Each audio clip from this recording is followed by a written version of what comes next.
All right, guys. I'm over to the last bit, and then you guys can go. Let's talk about a very important aspect, which is captaincy. And in cricket, captaincy assumes such an important role. We saw that in the last match. We saw in Ajinkya Rahane bringing on Ashwin in the 11th over before Siraj, and that proved to be a master stroke. We've seen Ajinkya Rahane do that in his first match as captain in 2017 versus Australia in Dharamshala when he played Kuldeep Yadav, and Kuldeep Yadav repaid the faith. So, we've seen Rahane make some unconventional moves and they have come off. Captains play a massive role. So, how do you evaluate these two captains going into this match? Confidence, ability to improvise, who's more impressive in terms of astuteness and more impressive in terms of keeping a level head. I will start that question with you, Sudeep.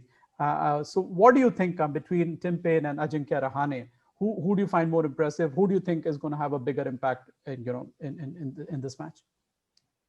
Well, like Tim Paine had a longer stint than Rahane, of course, so he had a lot of things to show on field, which Rahane unfortunately didn't have that luxury. But whatever chance he has got, he has been very impressive, especially apart from, as you mentioned, the bowling changes, the field placements, the active field placements, and change in plans. Like if some field strategy didn't work in say 4 or 5 overs, he is coming up with plan B, plan C. That is very important for a test captain. You don't allow the session to go away. Yeah. You keep a control, you keep the batsman guessing, and when the batsman is struggling to find his runs, you keep more pressure with changing fields, keeping him guessing, and creating mental pressure on him. So Rahane has been spot on with his field placements, bowling changes, and the courage and faith he has shown in his spinners and the new bowlers. That has been amazing. Like Payne, on the other hand, he has been quite consistent, but I think Payne is under a lot of pressure Okay. because every series starts, every season starts, his eligibility as a batsman His in the position team, as a and bat. yeah, and even as a captain, since that sandpaper gate incident, his position as a captain is still the fill-in captain. He's still not considered the Oh God, permanent captain that coming from an because of his Australia, age. Australian. Huh? Yeah, yeah, Oh God, all yeah, right. because of his age or whatever you bring into consideration. So Payne is under immense pressure. Sure. I think the grooming Pat Cummins as a captain, already a vice captain, seems a very mature head, seems like a leader. Plays all formats. I mean, we've seen that happen in the last 1 year as he's become the more the vice Right. captain. But the fill-in bit, I think the Aussies can't still get over the fact that hey, neither Warner nor Smith can become captain. So Yeah. that is something And that yeah. yeah, the captaincy seat is still like a musical chair. So there's been at least, if I'm not wrong, 4 or 5 vice captains in the last 1.5 years. Oh dear. Okay. Yes. So starting from Travis Head to Pat Cummins to Josh Hazlewood, there have been many. Okay. So it's still a Still work in a yeah, progress. musical chair. Yes, Exactly. Exactly. yes. And All right. Smith is still in contention for the next captaincy Okay. series. We'll Yeah. see So how that pans out. But Ajinkya Rahane for you, Sudeep. I will hop over to Anuradha and ask her this question. What do you think, Anuradha? Let me put you on the spot on this one.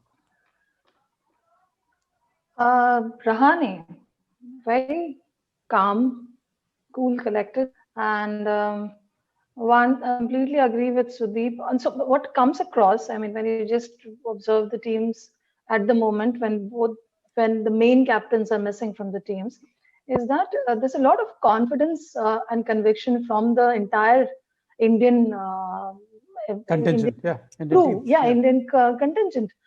They're announcing. They're announcing vice captains when the player hasn't played for some time. He There's just this landed. super confidence. This is, I mean, one can call it arrogance too, but there's a lot of conviction in how they're announcing teams, how they're announcing captains, vice captains.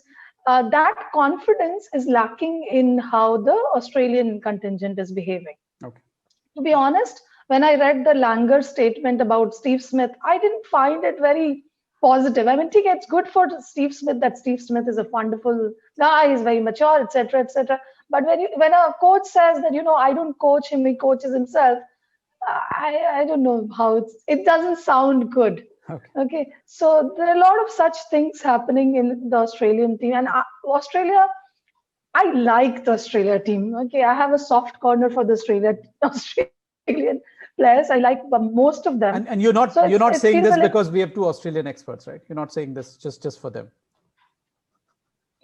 you know where the heart lies. But anyway, they're just experts, yes. But just because you become an expert in a subject doesn't mean you really love it. But anyway, my point was that the conviction is is I mean palpable, right? The conviction is very, very visible when it comes to the Indian contingent. So and and Rahane's body language is like that. Rahane, he doesn't feel that he's a replacement captain. He's in He control. He feels seems he to be in belongs there. control. Yeah. He is definitely has a very different temperament as compared to Kohli, and that does not make him feel. I mean, he doesn't have a complex about it. He's just a different guy. He's just a different personality. Yeah. Okay, and he's And managing the team. who would have thought? I mean, a lot of Aussies were wondering how this small statured guy, how is he so aggressive? How is he? And he is that aggressive, is aggressive in his mindset. And very rightly, I mean, in a way, what you mentioned about Justin Langer is very interesting. Why I say interesting is because after Sandpaper Gate, the Aussie team management, the overall the management which is running the team, they've become a little more conservative. This is not, I mean, they're sledging less. This is not the Aussie team of the 90s and even the 2000s. Yeah, where's the aggression?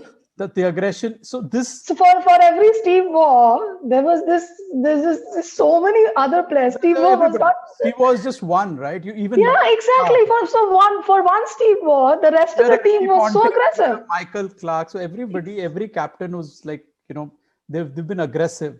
Their behavior has improved over the years, absolutely, but yet they've managed to stay aggressive. Of course, the Sandpaper Gate incident pushed them back a little, and if you've seen that documentary, Amazon Prime, you would know how Justin Langer is thinking.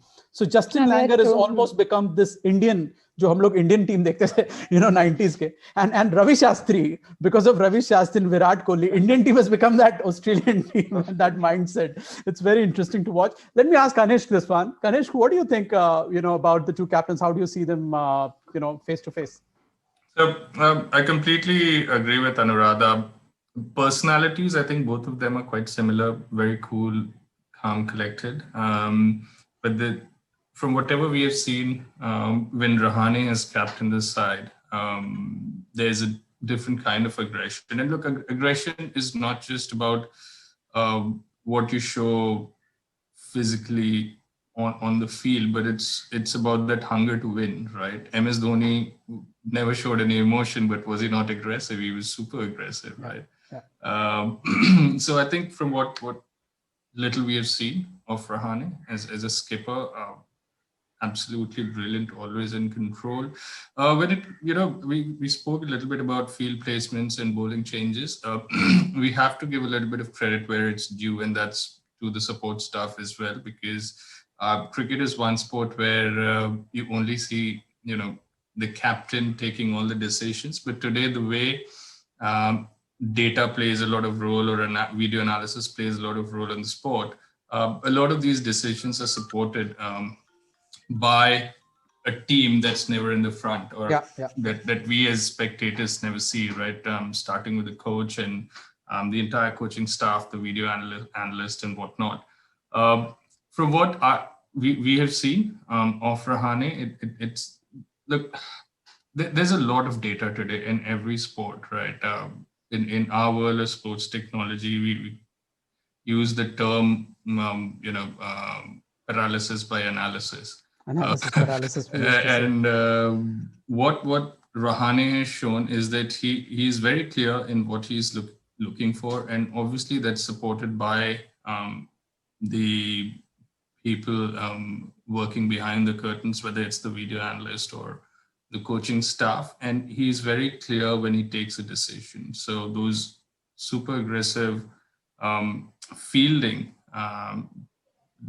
or setups that we are seeing is a result of that, analysis, which I think we have probably missed in the last couple of years. But if we take a complete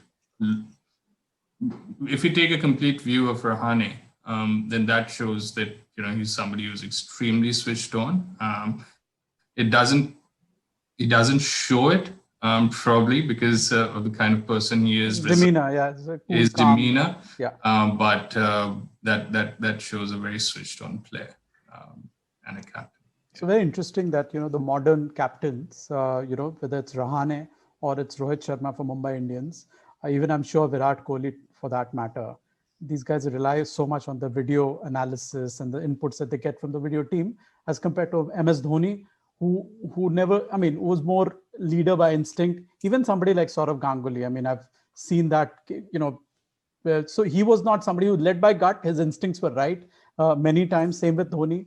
Similar kinds of captains, they did not rely on data even if they, but to be fair to them, their reading of the match situation was good. So, they could, but their gut would tell them the right things on many occasions. So very interesting you point out that, and in test matches, unlike in other kinds of matches, in a one-day match, you've got 2 breaks, right? But those 2 breaks are crucial breaks.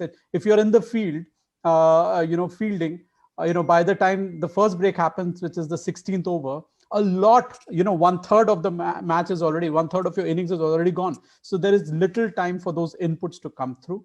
In a T20, there is of course the strategic break, etc. But in test matches, there's a 2-hour session.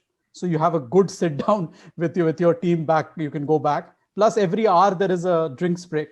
So, because the match is stretched to 5 days, you get more inputs, which you can, implement session by session. So good point. Excellent point, Kanishk. All right. Thank you, people. This was a lovely chat. I hope you guys enjoyed it as well. I'll just have one last question very quickly. I'll just do a round and ask you very simply. It's a Sydney pitch. What are you expecting in the first innings? What kind of pitch it is? Kanishk, short and sweet answer. What do you think will be the first innings score, given the pitch? First innings score, wow, extremely difficult. But I'll say that it'll be for the batsman, the first. Okay, so what are you thinking? 300, 350, 200, 250? Yeah, 300 probably. All right, okay. Sudip, what do you think? You're the Sydney expert, so you can't get it wrong. Yeah, first innings is going to decide, like big first innings for any team is going to decide the game quite a bit in their favor. Probably 350, 370. Yeah. Okay, all right, 300. We've got a 350. Anuradha, are you looking at a 150 or a 36? What are you looking at? Okay, if India bats, 400. Okay. If Australia bats, 250. So we're getting a 150 runs first innings lead. All right, people. Thank you so much. This was wonderful, great fun. Thank you everybody for taking time out. Excellent. And whoever has been watching, this is great strategy. You do check out the entire video. Bye-bye, people. Bye. Thank you. Thank you. Thanks Thank you. a lot. Bye. Bye.